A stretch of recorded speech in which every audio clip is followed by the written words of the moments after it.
Today I need you to embrace what comes hard. Today I need you to accept the challenge. Today I need you to fall in love with the process. There will be plenty of opportunities to get discouraged, to lose your passion, and think that it's not meant to be. But if you're going to reach your destiny, you have to have a made-up mind.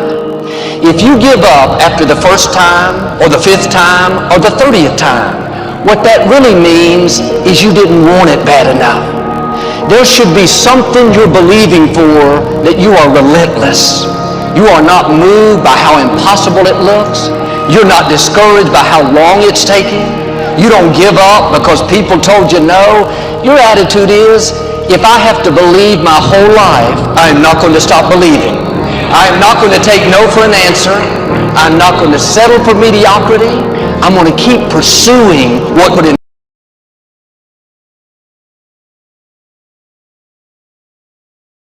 my heart.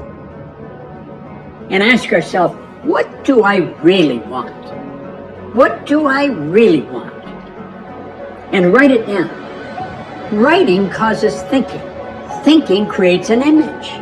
And you get these images going, you're building a vision in your mind.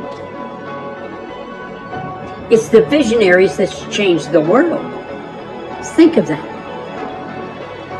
But what keeps that competitive edge, what keeps you on top, is the ability to think and prepare mentally over and over and over again.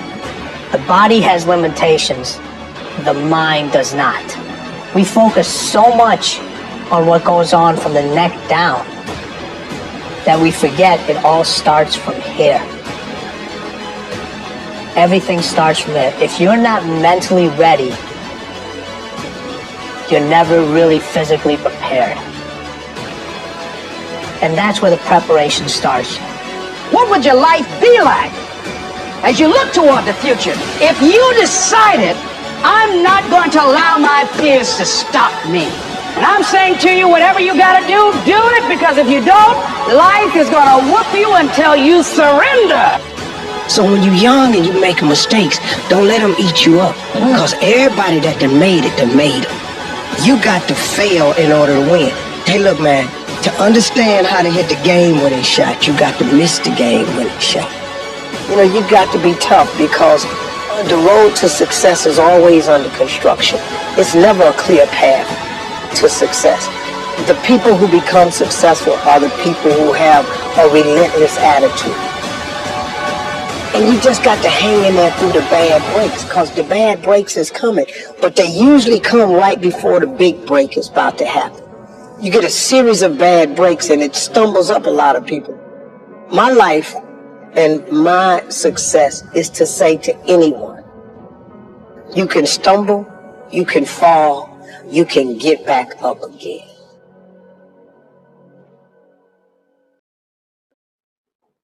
No matter what you face,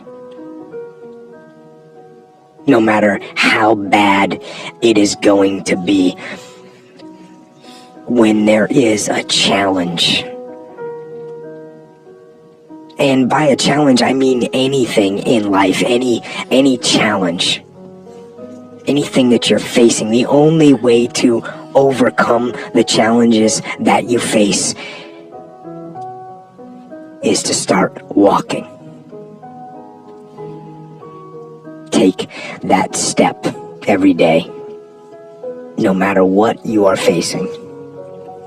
Get up and start walking. I have the ability to see the end before the beginning even begins.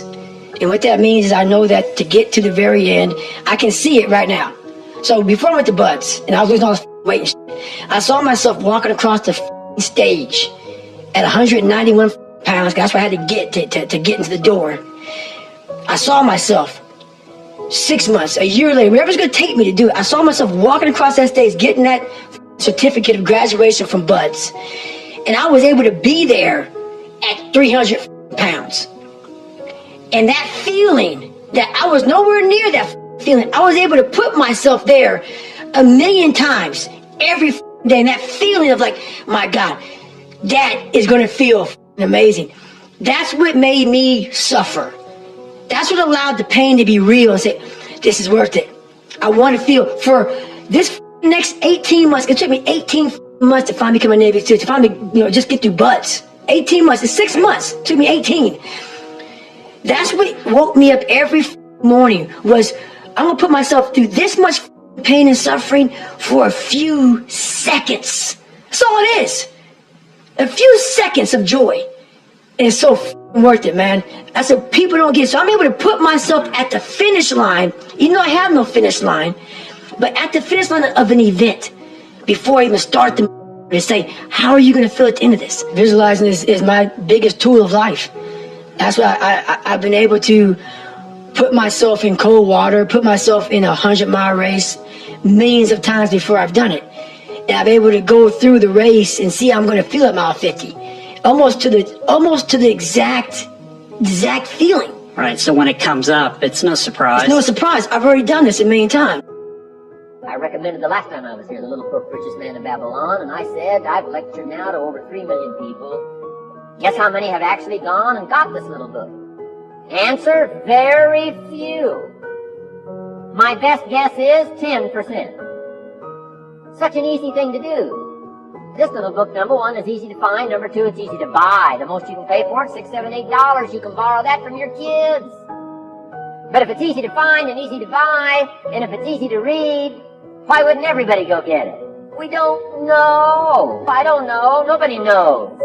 Here's how profound it is. Some do and some don't. Now here's the numbers. About 10% do. We don't know the mystery of that. And I'm telling you, 10 years from now, those numbers will still be the same. The numbers don't change. Only the faces change. I used to belong to the 90%, who couldn't be bothered even if it was easy. How many people have a library card? Answer, 3%. 97% couldn't be bothered. Guy specializes in happy hour, but he doesn't have a card.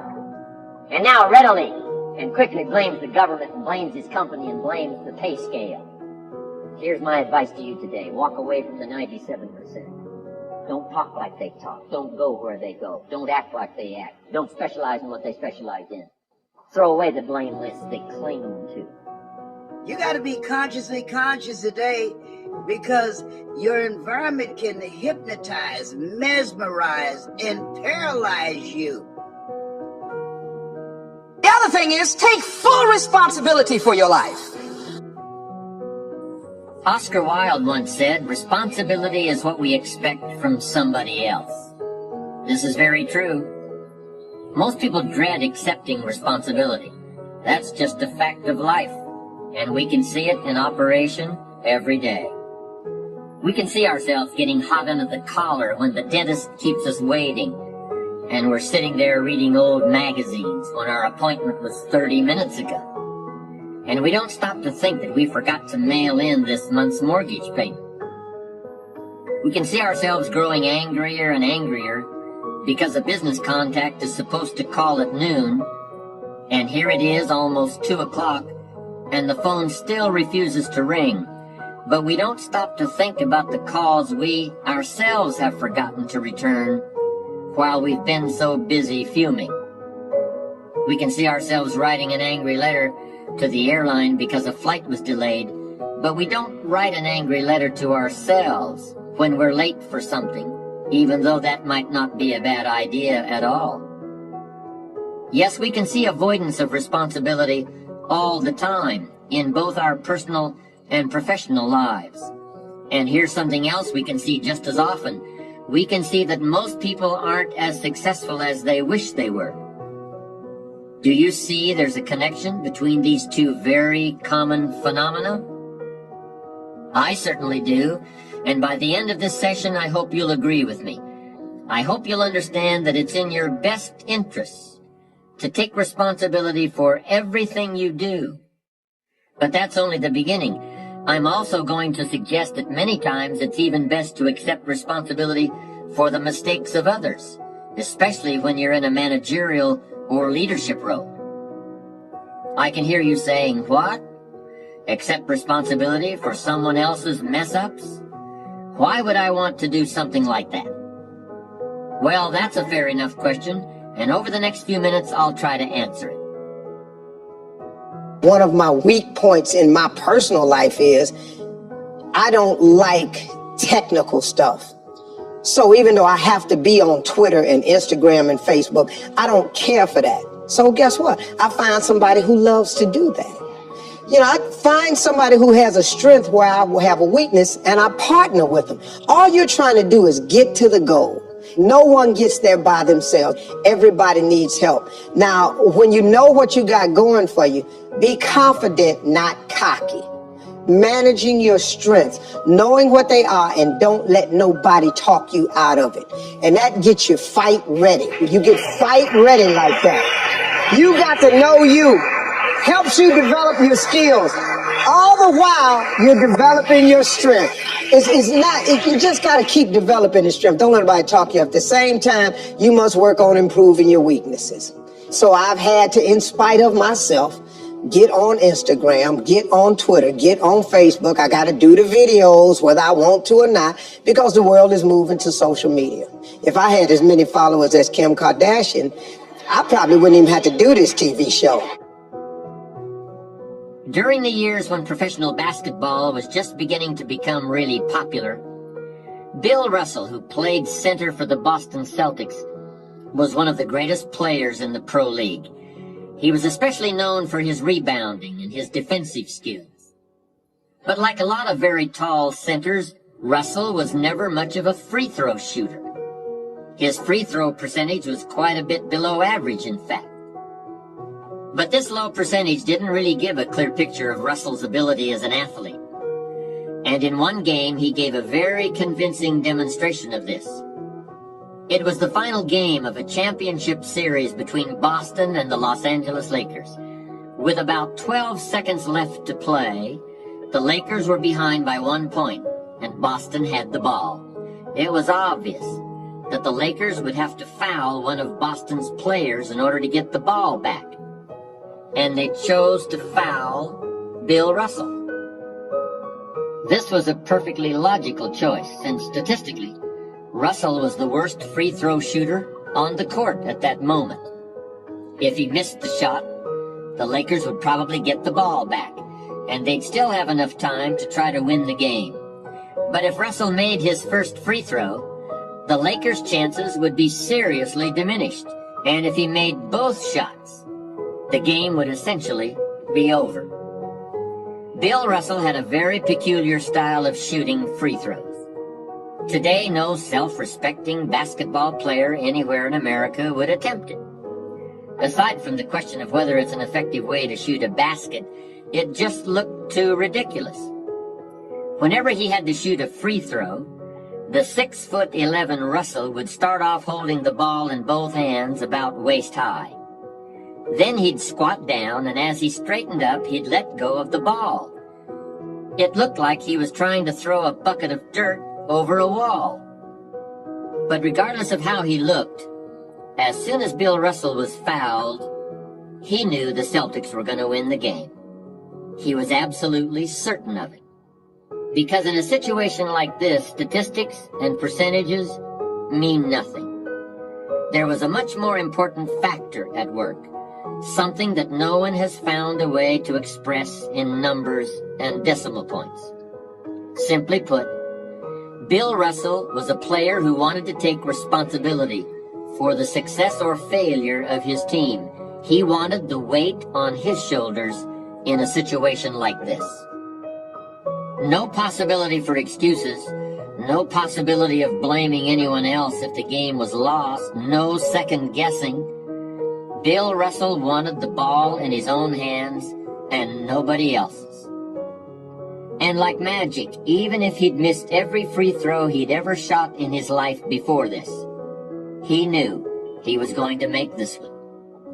And that is exactly what happened. That is what virtually always happens when a man or woman accepts responsibility eagerly and with confidence.